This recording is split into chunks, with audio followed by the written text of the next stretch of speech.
Welcome to National Parks Traveler, where we explore the national parks and the issues that involve them.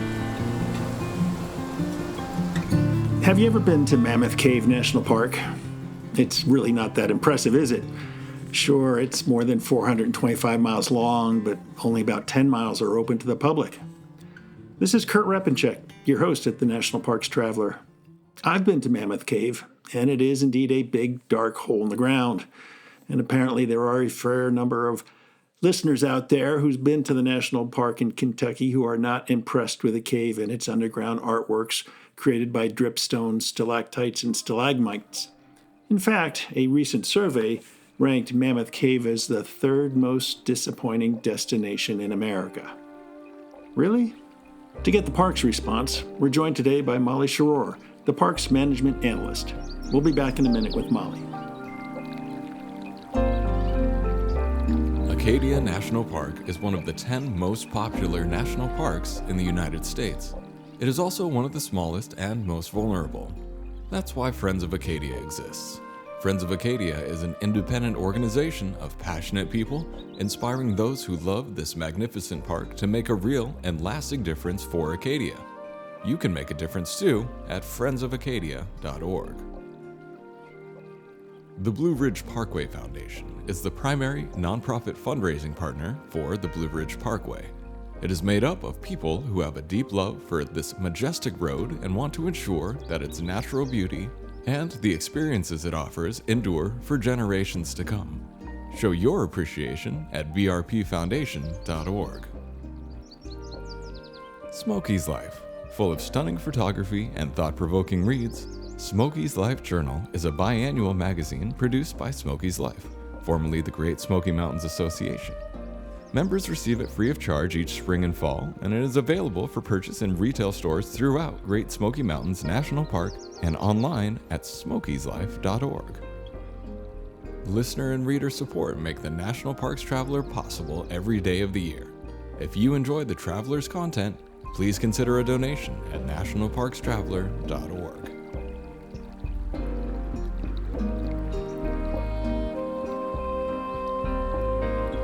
Hey, Molly, welcome to the Traveler.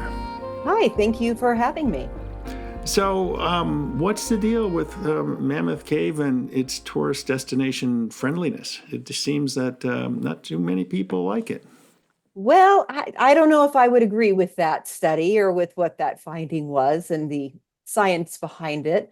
We were notified last week of an article that named us the third most disappointing U.S. landmark. I looked at the article. I saw that we were on the list with the Kennedy Space Center, with the Rock and Roll Hall of Fame, with the Biltmore, and even the USS Arizona Memorial. And I thought, I don't think there's going to be too much truth to this. And so my instant response was, we're going to lean into this designation and we're going to have a lot of fun with it. I know just from my personal experience of being at the park and seeing people go into the cave, I would say that the majority of the people are surprised at how interesting the park is. And so it's opposite of disappointment. They're like, wow, this is more impressive than I thought it would be. So that's where a lot of this started through our social media posts, and it has just taken off. You know, what I found interesting, we got a press release the other day about this, and at least the company behind the press release that we got was a casino. In Great Britain, I believe. So I'm not sure. I always raise an eyebrow when these surveys come across because they're based on Yelp reviews or TripAdvisor reviews, which are easily gamed. And really, I don't know about you. I've been traveling for a fair number of decades, and I can't recall filling out one of those TripAdvisor or Yelp reviews. And so you have to wonder how suspect should we view this survey. Well, the same day, another article came out that listed us as one of the top 15 destinations in the U.S. that you must see. So it shows it can go either way. That's why we're going to ride the wave of either direction. And like I said, it was fun to write because it was easy to pick a few of the reviews that complain that we're very dark or that we're just a dry cave, and just kind of highlight that because people that know and love the park, I knew would really respond to what we wrote. I just didn't realize that it was going to go so far beyond that. And so many people were going to get to reflect on their experiences over the past many years to Mammoth Cave. Even people were talking about how 60 years ago they came to the park and they still remember that experience and how much they enjoyed it. That's been really fun for us to see people reflecting on their visits and talking about the things they love about the park. There is a lot to love, and we're going to get into that during our conversation as well. But you've been around, and you recall that not too many years ago, there was something similar going around about whether Mammoth Cave was a worthy destination, and it resulted in a book by a graphic artist. I believe it was called Subpar Parks. And I think it too relied on Yelp reviews or TripAdvisor reviews. And one of the comments from those surveys was that Mammoth Cave was cold, dark, damp, and stinky.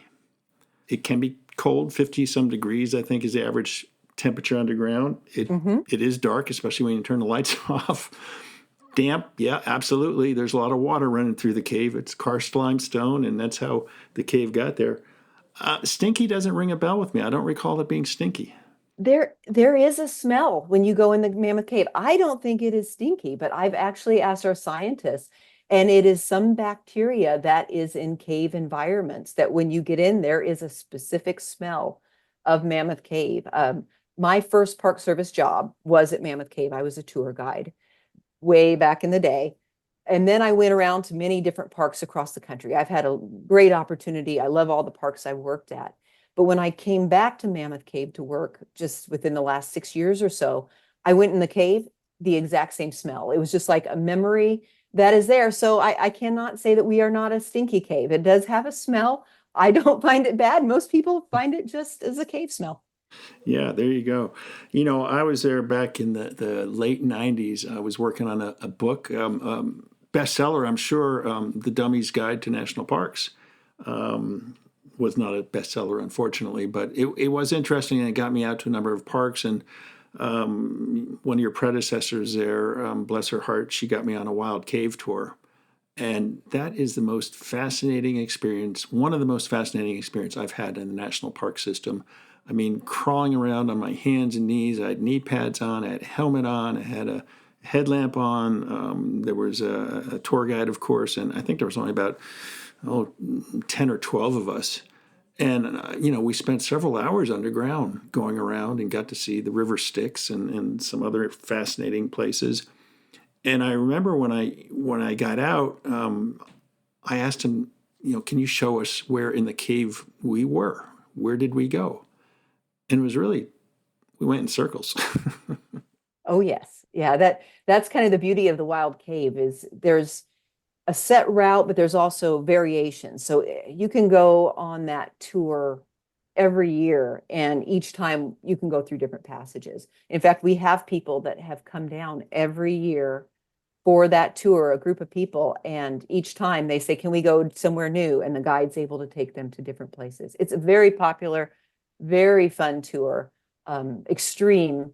I bet, I'm guessing you were very sore the next day when you get out. You use muscles you don't know that you have as you pull yourself through these tiny little openings or crawl up the sides. It's kind of like rock climbing, but with a big roof over your head. Yeah, yeah, yeah.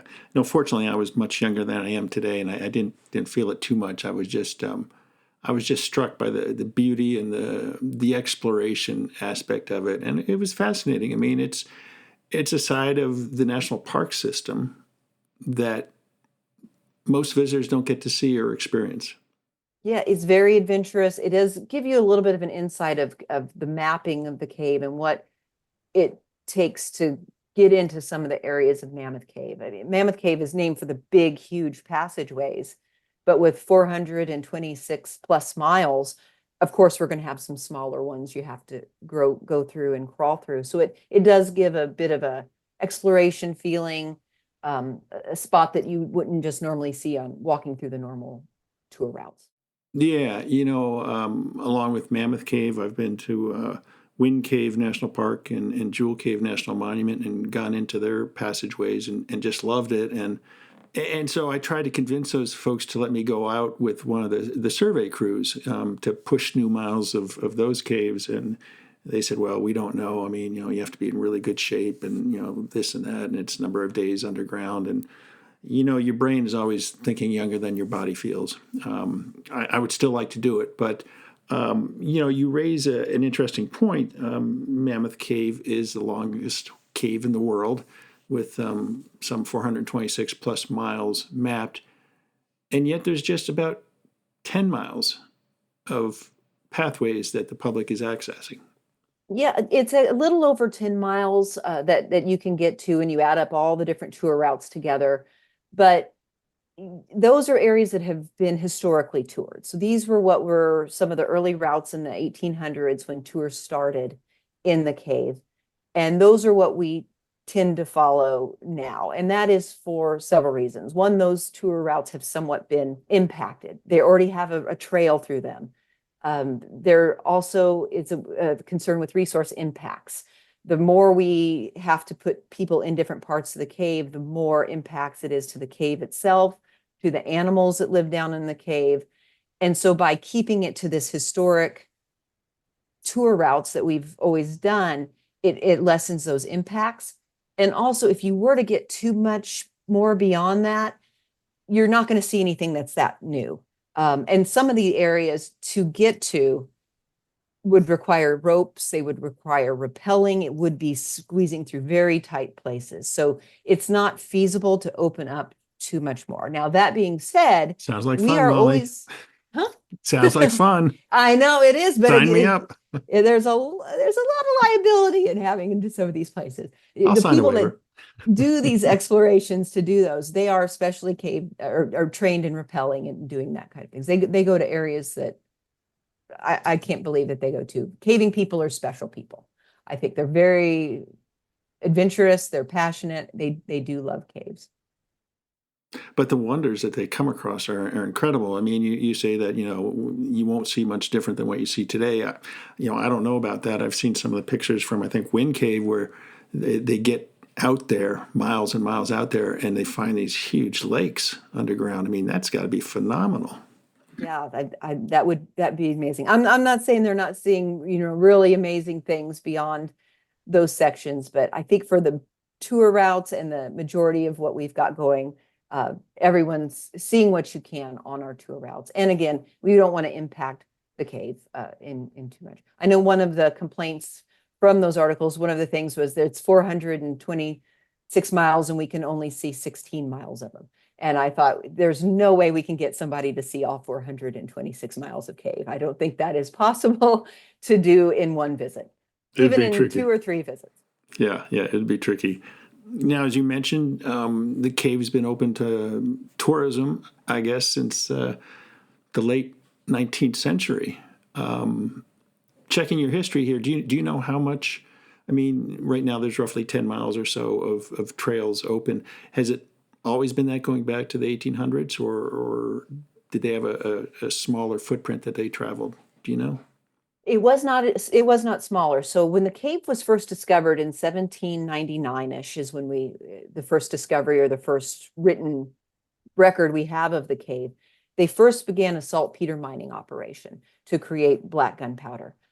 Eventually, around after the War of 1812, there really wasn't the need to get black gunpowder for Mammoth Cave anymore. So the owners were like, what else can we do to make money off this dark, stinky hole in the ground? And so that's when someone had this crazy idea to start cave tours. And the first cave tour began in 1816, and it followed a lot of the routes of where they were going to mine the dirt that they were doing for the saltpeter mining operation. So that's where they were going, on those routes. But then the cave guides at the time were encouraged to go explore and find more cave. So they're the first discoveries, people that discovered the cave tour routes that we are on now. So as they found more cave, those cave tours just expanded in the length. Early on, I think in the mid 1800s, you could choose from 2 tours. There was the long tour and the short tour. The short tour was about 8 to 10 hours long, and the long tour was about 16 hours long. So you spent a day in the cave and they took you everywhere they possibly could. Our tours today go on a lot of those exact same routes. There's a few areas that we have closed off or we don't go to anymore just because they're too difficult to get to compared to in the time. There's an area called the Corkscrew that I've had people say they've done it once and they won't do it again. It involved wooden ladders. It involved very intricate, tight areas to get from one upper passage to a lower passage. But we're on what was discovered in the 1800s, and we're continuing to see it today. Nice, nice. And there is some incredible history with the cave. I mean, you can go back to the 1790s and the saltpeter mining. I'm sure there's Native American information about how they use the cave. It was used as a medical facility, so to speak, to treat tuberculosis patients, right? Yes, yeah. In the mid 1800s, the owner of the cave was a doctor. It was the time that consumption, which we now know as tuberculosis today, was rampant. And he thought that the cave environment was a really healthy place. It made you feel better. And when you do go down there, the air is cooler. You do seem to be able to breathe better. There's something about it. So he started this experiment where he brought in I think 13 or 14 tuberculosis patients to live full time inside the cave. They built these stone structures that they lived in and to see if they improved. If you know anything about tuberculosis, a damp cave is the last place you would want to go. It was a failed experiment. It only lasted for a few months, but some of those structures still live down in the cave. You can still go by and see them on our tours. And several of his patients did die in the cave. Sad thing, but they are brought up and they are actually buried above the cave in what we call the Old Guide Cemetery. There's several of the patients in there, but it's been used for many things. There was that. Somebody tried to do a mushroom farm down in the cave. It also failed. It was a gathering area for local church services. So we still pass an area that we call the church on our tours. One of complaints you mentioned earlier that the cave is cold. Well, in the 90-degree heat of a Kentucky summer, you aren't complaining to go down into 54 degrees and hang out. So it was a great spot to gather and listen to it, hours and hours long church services. There is a lot of history in Mammoth Cave National Park, and there's one room that I forget which tour takes you to where you can see all the signatures, so to speak, on the ceiling of the passage of the chamber. Yes, up in the area. It's one of my favorite places. I love the geology of Mammoth Cave, but the history really draws me in. I love people and I love everything people have come up with in this cave. It's an area called Gothic Avenue. And when you get up to the top of the stairs to go into this upper passage, the ceiling is just covered in this black candle smoke writing. And that was something that early tours in the 1800s allowed visitors to do. They'd tie a candle on the end of a stick and then let them write their name on the ceiling for 5 cents or whatever the charge is. And the owner had no problem of letting them do that because a lot of times these people would write their name and then a few years later they'd be like, let's go see my name in Mammoth Cave. So they'd pay again for another ticket to go down and see that. So he saw it as a way of getting people to come back in the cave to see their pictures. It was a way for the guides at the time. Some of these guides were enslaved African Americans. That's a huge part of our history, is these enslaved guides that discovered new cave passageways and were the guides to these aristocrats and rich people that would come to the cave in that time. And they were their leaders down in the cave. They were in charge, but they were the ones that got to keep the money to write the name on the ceiling. So that was a way that they had a little bit of an income to make money as a tour guide, which they would normally not have gotten anything for. So is that how your tour guides make money these days? Do you let visitors? Have you found my name? Have not seen your name yet anymore. We joke that if back, at a certain time, those are called historic graffiti, historic signatures. Now it is called a federal offense if you write your name on the cave. So it's got a little bit of a different tone. So it goes. So it goes. Everybody likes to leave a little. Kilroy was here.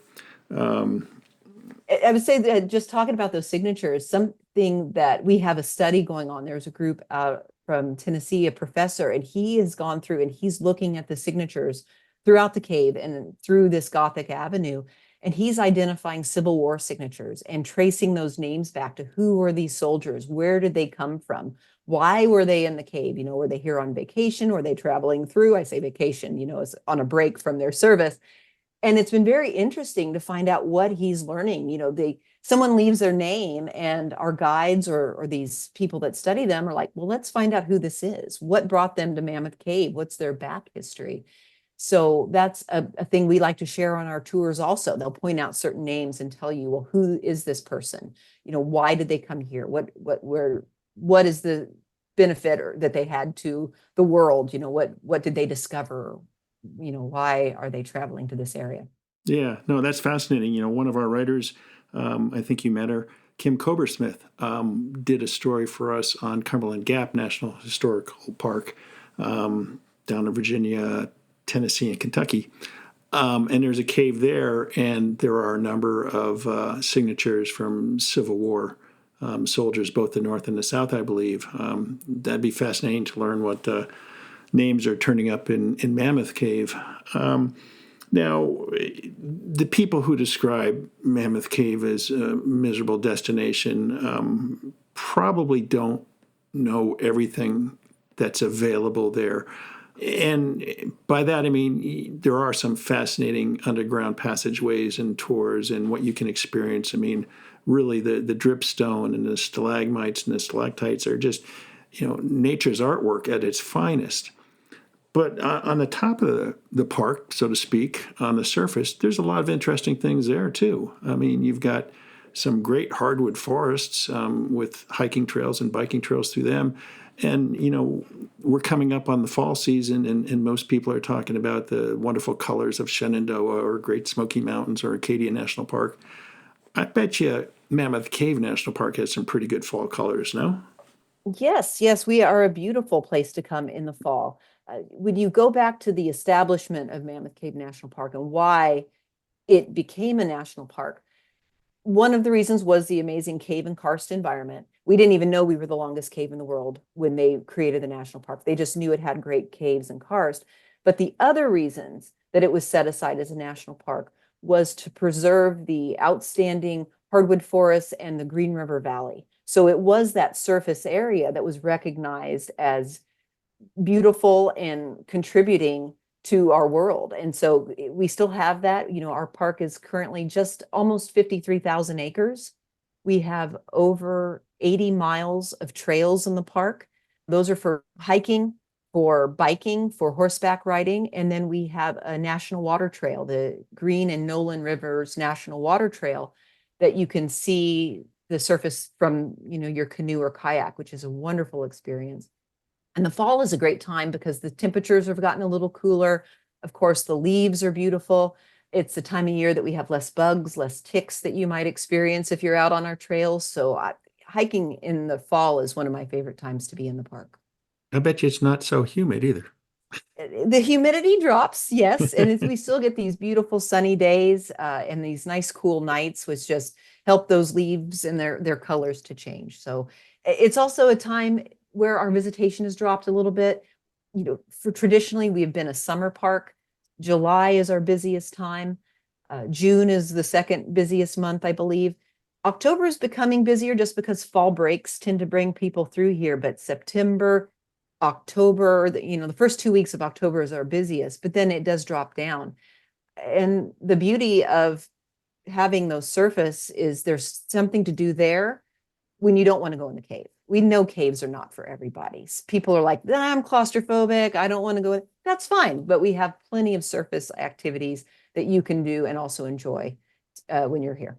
Absolutely. You mentioned you really enjoy history and learning about history in different places. And, when I was at Mammoth Cave, in addition to the Wild Cave tour and some of the other tours that I was able to participate on, I walked the surface. I took a look at the above ground wonders, if you will, the history. I mean, we have to take into account that a lot of national parks in the East, when they were created, families were forced off their land or bought out or whatnot. And at Mammoth Cave, there are some cemeteries associated with churches that were part of the landscape, as well as family cemeteries. And I found myself standing by the grave of a man who died during the Revolutionary War back in the 1700s. And it just, it blew my mind away. I mean, this was, almost 200 years later, and the history that was surrounding me, I found it fascinating. And I'd be curious to know, once upon a time, I know that one of your interpreters would take folks out to the cemeteries and do tombstone. You put some paper on the tombstone and rub a pencil over it to make an The impression. rubbings, yes. Yeah. Is that still going on? We do try to do surface programs to highlight the surface history.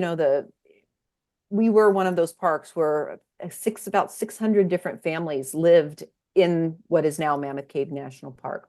Once we became a national park, or just before, those people were forced to leave their land. We know that was a sacrifice for many of them. Many of them did not want to leave. And they were forced off their land, and their sacrifice has given us what we have today. We do our best to honor their history, talk about the life that they had at Mammoth Cave, traditionally, of the churches, the schools, the communities. Many of those people relocated just outside our boundaries.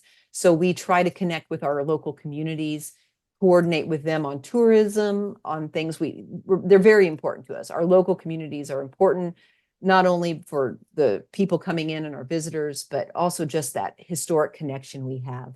We try to make sure they're aware of when we're doing things. We try to keep those cemeteries up that still have their ancestors in them. We still have people that request to get buried in the park, and we work with them to make that happen at their family cemeteries. So it's something that we recognize that happened a long time ago. And, I think we should all thank them for what they gave up that we can now enjoy today. And along with the human footprint on the surface, as you mentioned, it is a beautiful place full of nature. I mean, great forests and trails and whatnot. One of the sites that I was also able to visit when I was there was the sinkhole.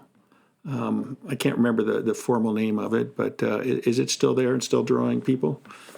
Yes, we have lots of sinkholes. I think you might be referring to the Cedar Sink walk. Right. Yes, that's a really great walk to go around, that you can see some of that surface karst activity that's creating the cave system below.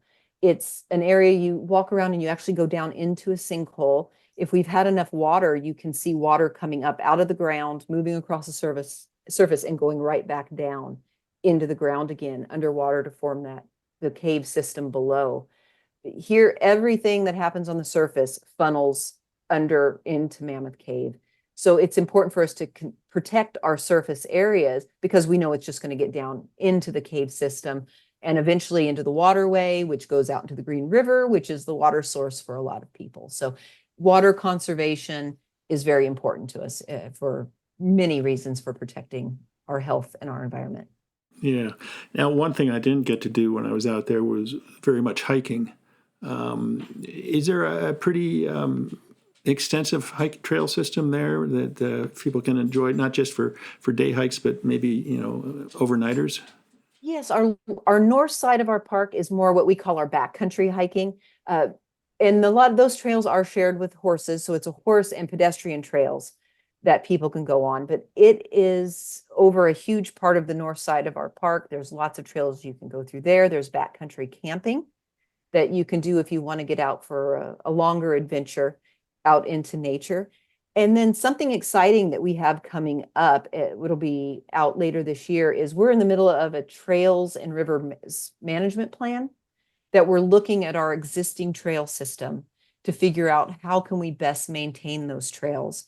But we're also looking at what we might add to the system to increase recreational opportunities for people that want to get out and hike. A part of this plan is proposing that we add additional hiking trails on the south side of the park, which will be a little bit more accessible to people from the south that are coming up to visit. And also planning for those trails to go to waterfalls and overlooks that we have that you can't currently go to. because they're just out in the middle of the woods. So we're looking at expanding that part of the trail system. We're also looking at connecting with our local communities. We currently have a hiking and biking trail that goes out from our boundary with Park City, Kentucky, that goes all the way into our visitor center. But we are moving forward with a plan too to connect that trail system to our west to Brownsville, Kentucky, and then to our boundary that goes out near Cave City. So we're hoping that connects those communities and allows them to get their visitors to come in and visit the park, either via foot or bicycle. And you also have a water trail, right? As I recall, you can go out on the Green and the Nolan rivers and stitch together a couple night adventure. Yes, there we've got, I think it's around 36 miles of trail total. It's a beautiful way to see the park floating down on a canoe or a kayak. We always see wildlife out there. I know we have bald eagles that are nesting. There's deer that come down and go onto the riverway.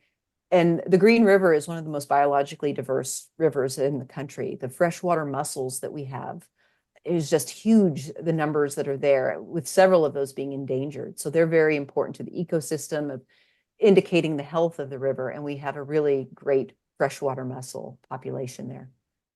Tasty. I know people are like, some parks have the flashy animals like, moose and elk. Well, we've got freshwater mussels. Again, I guess that adds to our miserable, but which I find fascinating and I love. But yeah, come and experience our freshwater mussels. Yeah, absolutely. Absolutely. Now, when I was there in the late 90s, the park was kind of weary, the infrastructure. I mean, the hotel had leaks. Some of the cabins didn't have any air conditioning. And if you showed up in July and you had a room there, yes, it was definitely hot and humid. Things have changed, thanks largely to the Great American Outdoors Act. Millions of dollars have been invested in Mammoth Cave, right? Yes, the last several years and actually into the future, we have several more projects that are really focused on our infrastructure for visitors all over the park. But, I'll talk about the commercial service improvements. You mentioned the Great American Outdoors Act funding that we received to fix our hotel roof and to rehabilitate the main hotel building. This roof leaked like a sieve. Every time it rained, there would be dozens of leaks that would pop up. So you can imagine eating in the restaurant and just having water buckets next to you collecting things. That was reality. And it was just the way that it was constructed. It was basically a flat roof. And so the water would just sit there. So through this funding we received from the Great American Outdoors Act, we were able to put a new roof on the building, update the facade to make it look more modern and blend in with our newer visitor center that we have, and create a new lobby space that is just a better gathering area for visitors to come in. They can sit in little lounge areas. They can play games that they have set up. And it just looks more appropriate for us. It just is a better feel. It's just a better experience for visitors. So that has been one improvement we've made. You mentioned some of our lodging. We have these adorably cute historic cottages and cabins that people can rent out to stay. They were built in the 1930s. One of them had no air conditioning, has had no heat. And through a project that we've done on the woodland cottage cabins, we have added insulation, we've added heating and air conditioning, and we've done it all while maintaining that historic character. We took special time to not, drywall the whole thing up so it didn't look cabiny anymore. We did it so that when you go in there, it still looks the way it used to look, but it's going to function more for our modern times. Another project that we have going on, it's currently in process, is we're constructing what we're calling family cabins. They're going to provide a different lodging option for people. Currently it's been, these cabins and these small cabins and these small cottages, and then what I would say traditional hotel rooms, when it's just like two queen beds and a bathroom. But these new family cabins are going to sleep up to eight to 10 people. They're going to have a kitchen, a living room, a dining room. They're two stories. Wow. And it's going to just provide a different option for larger families or groups of people that want to come here. Our hope is that this is a spot that people want to have their family reunion. As I mentioned earlier, we are park where many families were here before we became a national park, and people still feel connected. And so we hope they want to come back and meet, greet each other, celebrate together, and enjoy the park. And this will give them a place that they can stay when they're here. That project is slated to be done, I think, in the summer of next year. It's moving along really well. And Nice. so we're seeing improvements there. And then we've got other projects. I know I can just go on and on. We're actually improving the parking lot in front of the hotel to create more green space. So you can see the deer and the turkeys that love to hang around, and they can gather. Instead of looking at a parking lot, you're going to look at green space. And then the area directly behind our hotel, we're changing what's called the Heritage Trail. We're keeping it accessible, so people with accessibility needs are still going to be able to use that trail, but it's going to blend in more to the environment. Instead of being a wooden boardwalk that sticks out, it's going to be blended into the ground and provide also a new amphitheater area, so we can give ranger programs and a space for people to hear talking, but being down in the environment. So those are two projects that are coming up. Hopefully next year, they're all moving forward. And so we're doing lots of changes to try to just improve the visitor experience. Yeah, it sounds incredible and exciting. And as you mentioned, the rainfall that hits the surface of the park drains down through the karst geology into the river Styx or whatever, and then eventually down into the Green River. The Great American Outdoor Act dollars also seem to trickle down underground, right? Didn't you pay for a upgrade of roughly a mile of underground tour trail? Yes, we did a project that paid for about a mile of cave trail. As you can imagine, doing any sort of construction in the cave is quite an undertaking. You can't just, drive your stuff in and drop it into place. Everything has to be hand carried in. But through this Great American Outdoor Act funding, we were able to fix an area from what we call Grand Central Station to the frozen Niagara entrance, and made great improvements to that trail. Before, it was slick in some areas. There was difficult to find traction going up certain hills. The stairs were uneven. Handrails were bumpy and kind of gross to put your hands on. And so this project was spectacular of how great this trail is. Our guides say that it's easier to walk for them going through there. So we know that is in turn easier for our visitors to come through when they're in that section of trail. But that's been a great project too, because we look at improvements at the top, but then we've also got to make improvements underneath us. Sure. Now, I'm curious, Molly, back during the CCC days, Wind Cave National Park in South Dakota was really improved thanks to the tireless efforts of the CCC workers there. And, they had to build trails underground too, and they needed a lot of cement and concrete to do that. And what they would do was they would fill inner tubes from tires up with the cement and concrete and carry that on their backs down into the cave. Things improve a little bit for this mile-long improvement? I will say no, it did not improve much. So the way that they got all of these, thousands upon hundreds of thousands of pounds of concrete into the cave is through buckets. They would transport dry concrete in buckets that they would hand carry in, and then inside the cave in special tents that we had them construct to keep that concrete powder contained. That's where they would mix it into the liquid form and then pour it into place.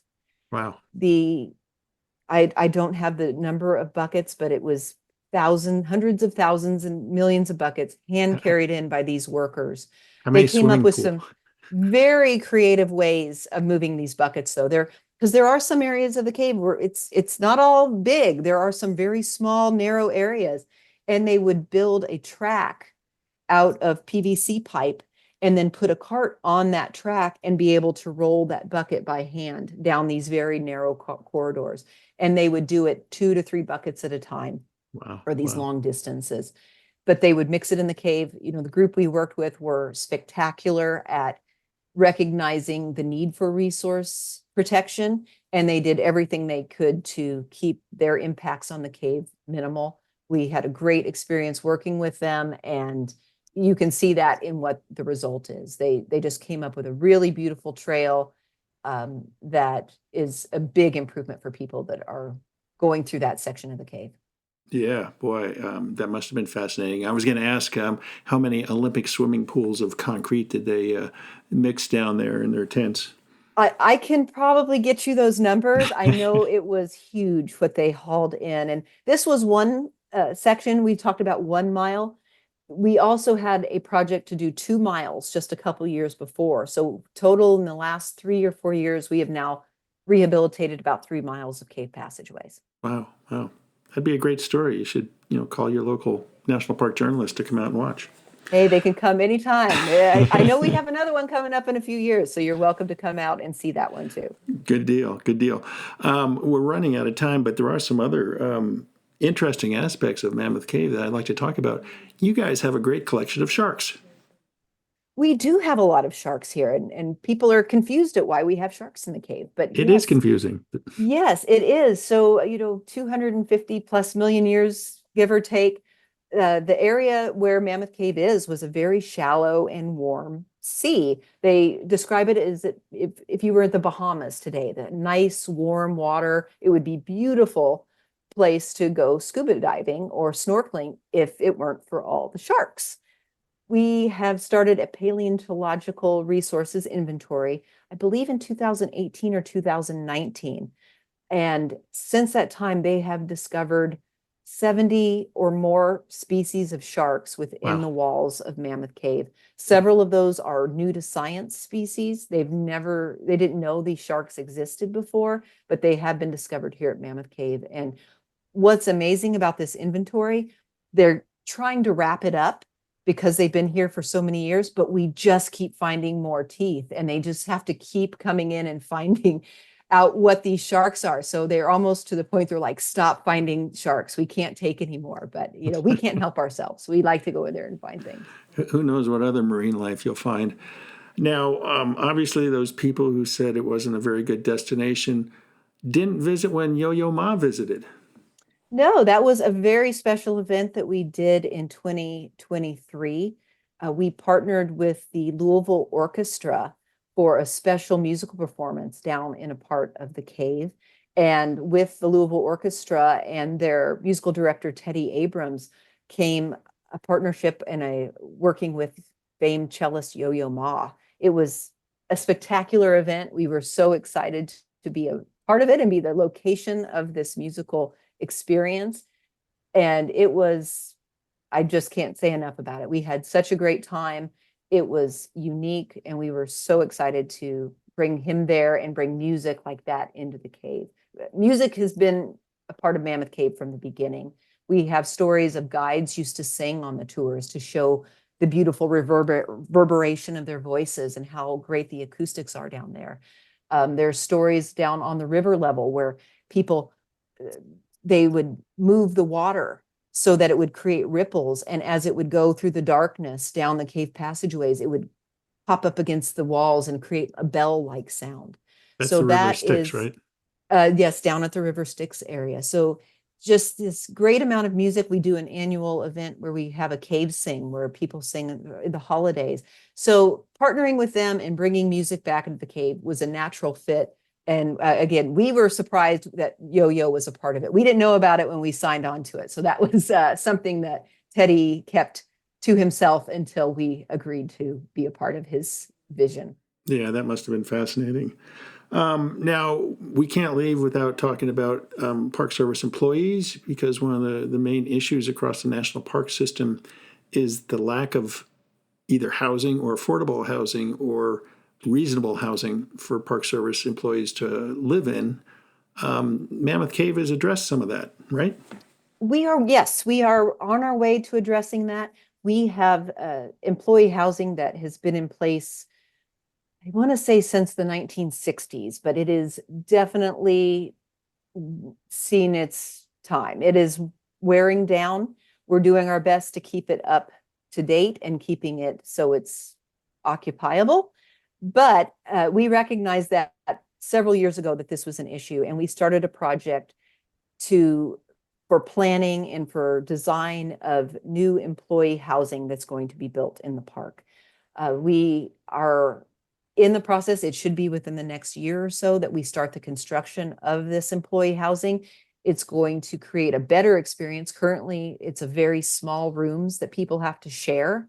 They don't get individual bedrooms, but under our new plans, they will have individual bedrooms, bathrooms, living space, and spread it out a little bit more so people are not living on top of each other.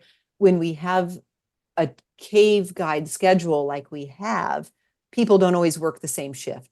So even in our housing now, someone may have to get up at 8 o'clock, but their roommate that's in the exact same room gets to sleep in until 11. Well, that doesn't really correspond well when you're sharing the same space. So we're hoping to solve those problems, create a better environment for our seasonal employees. I mean, they're the backbone. If we don't have these people, we can't give the cave tours, people can't get in the cave. So we want to try to make as best of an experience as we can for them. And we're hoping this new housing really improves their experience here. So Molly, for people who are coming, who want to come visit Mammoth Cave, any tips that they should be aware of to make their stay more enjoyable? Absolutely.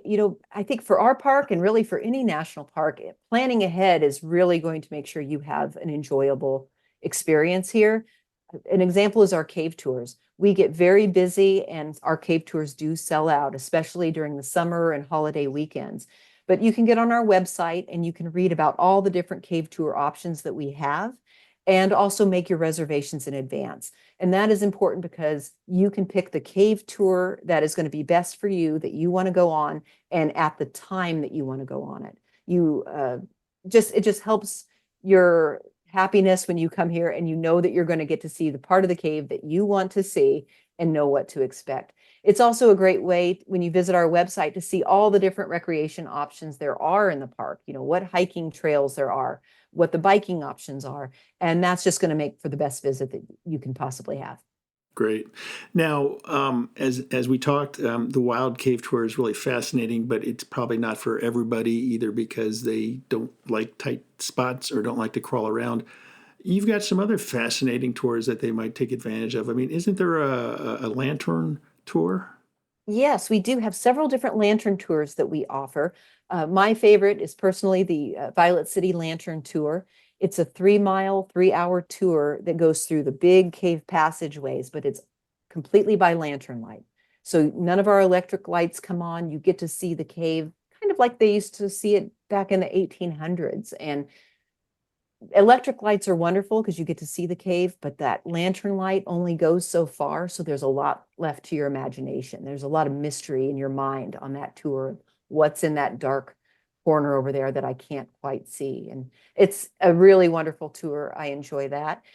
And then, from the Wild Cave, which I would say is our most extreme tour, we also have an accessible tour that wheelchairs can go on. We do have an elevator in the cave. So if you have mobility issues, you can't walk very far, you can't do stairs, we can still get you into the cave to see a part of it. And so that's a great tour for people that still want to see Mammoth Cave, but don't want to walk down 500 stairs. 500 stairs. Do people count them on the way up and down? We've counted them, yes, and they will fact check us, which is great, especially the kids. They love to count the number of stairs if we tell them how many they're going to be on. That's great. That's great. That's Molly Schroer, the management analyst at Mammoth Cave National Park in Kentucky. We've been discussing what a miserable place Mammoth Cave is and discovered that it's really a fascinating place. And Molly, I must say, it's been too long since I've been to Mammoth Cave, and I just might have to figure out a way to get from Utah to Kentucky because I'd love to catch up with you personally and go underground and see some of the places I haven't seen. Absolutely. Come visit us and just see what we're all about. I think no matter what your interest, we have something here that generally resonates with someone and they find fascinating. So we'd love to see you come visit. It'd be great. Thanks so much for your time today. Thank you for having me.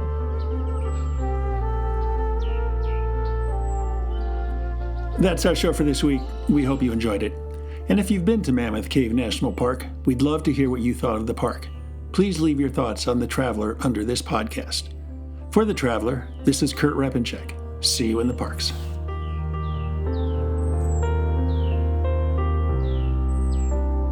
The composers and musicians at Orange Tree Productions have created a unique collection known as the National Park Series that has grown to include more than 30 CD titles. Composed against the backdrop of a park's sounds of nature, These musical scores will connect you with these beautiful places and take you there, at least in your mind. This collection is the #1 selling National Park audio series in the world and provides the background music for National Parks Travelers podcasts. Visit them at orangetreeproductions.com. Editing and production work for the National Parks Traveler podcast is done by Splitbeard Productions. You can learn more about us at splitbeardproductions.com. National Parks Traveler is a 501c3 nonprofit media organization that provides daily editorial coverage of national parks and protected areas. Traveler's coverage is made possible by reader and listener donations. Visit us at nationalparkstraveler.org.